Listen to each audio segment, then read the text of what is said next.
Kemudian dia upload temuan nanti pada langsung sekarang tanya sikit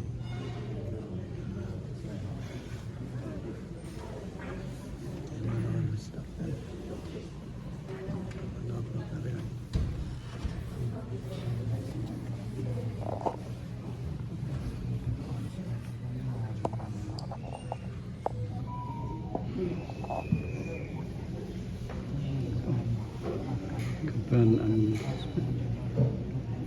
ลอยปลายปีสอง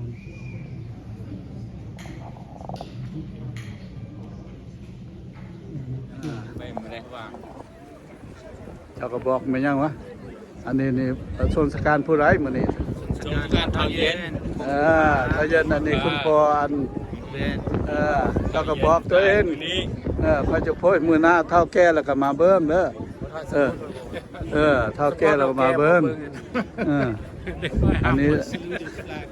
มองกันดีกำกิมดร.ขโมอินนี่แหละมันเพ่งเกิดเพ่ง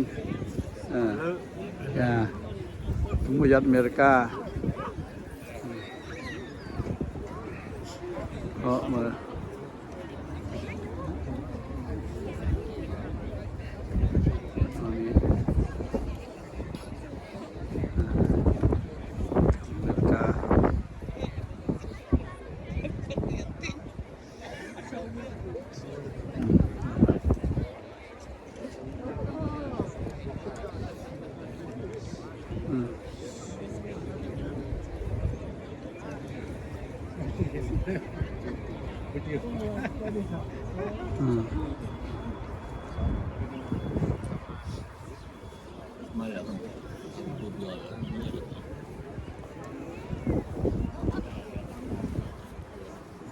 สมัยละ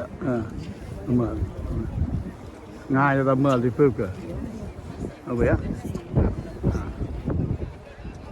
เมื่ออาจารย์ฟิลิปพูดผมเคลื่อนเอ็ดหรืองินนั่นเคลื่อนมอกเอ็ด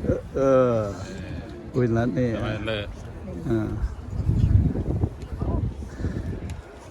ที่นอนอันนาคงมาควักมาเฟียดมาทหารมีทหารกี่กันนายทำมานาที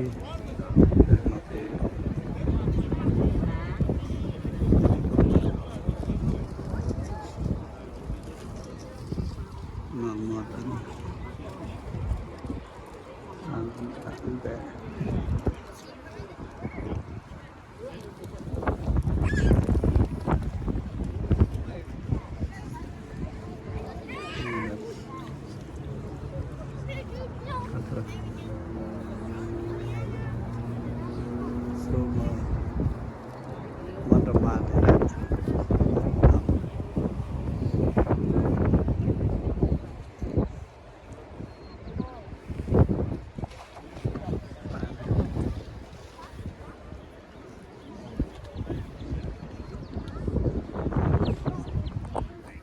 ที่เมื่ออย่าทรงสการอันเท่าเย็น